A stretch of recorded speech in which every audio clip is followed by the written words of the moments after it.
Thank you, everyone.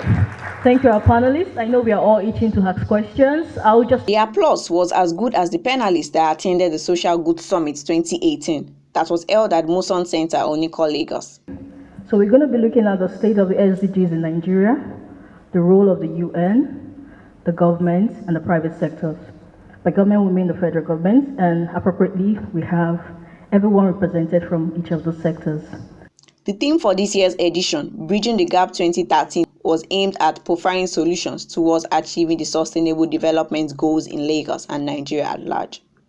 Agenda 2030 is an ongoing conversation that is dear to the United Nations, not because we want to talk and be heard, but because we are unwaveringly committed to the principles behind we the peoples, through our various support to the government and people of Nigeria, and without leaving anyone behind. In attendance were the representative of the United Nations, Senior Manager PwC Group, and representative of the Federal Government of Nigeria as panelists. One of the greatest problems of us as Nigerians is access to information.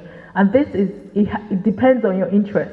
Because in terms of people are talking about data and like, hey, we have the National Bureau of Statistics.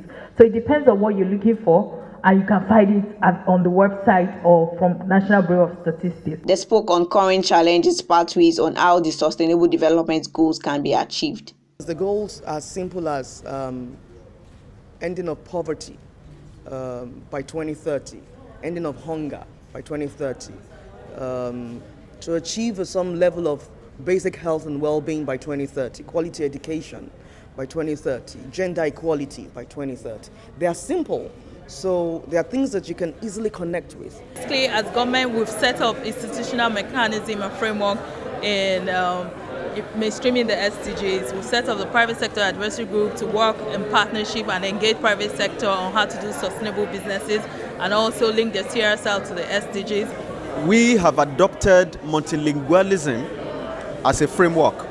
This is a situation where we are now translating the Sustainable Development Goals into the languages that people will relate with. They urged the youth to take action to get the change they desire, and some of the participants spoke about lessons learned. We've met some of the guests and speakers from the UN and from Mrs. Maurice Atoki with the PwC, Private Sector Advisory Group. We will get the information from them and make sure that we begin to disseminate proper information and awareness. We appreciate and we give kudos to the government for how far they have done, and we want to make sure that beyond all the seminars, conferences where we just sit and talk, we now want to move from rhetoric to action, and it starts with me. The aim of the summit, among other things, was to enlighten the youth on the need to achieve sustainable goals. If you want to know more about an organization beyond profit making, you look out for that report to find out whether this company is responsible or not. That is sustainability. Now, when we go outside of accountability, there's something called impact. And that's where,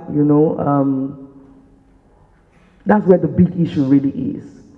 For us to ask one another, as we are seated here, whether indeed, in the scheme of things, considering that we're 3 years old into achieving the goals, whether the 3 years impact actually is significant enough for us to say that in another 12 years we'll get there. And these are questions we need to ask one another. So it's not alone, like Rose rightly said, to be pointing fingers. You need to be wiser when you point the fingers. You need to have facts when you point the fingers. So they did say there's a baseline data by the National Bureau of Statistics. Let me tell you something. That baseline data is not going to solve data problem. What that baseline data does is that it takes the global goals, the indicators of the global goals, and tells you where Nigeria has data available. The organizers were optimistic that they achieved their aim. When we look at the number of persons and different sectors we had persons from, we will say we've been able to make it more broad. A lot of persons have not been aware of what the SDGs is about. So right now we've taken it to another level, involving both the United Nations, involving the federal government, involving the private sectors, involving persons from different civil societies and all stakes of life. So I think successfully we have, and we intend to continue with this.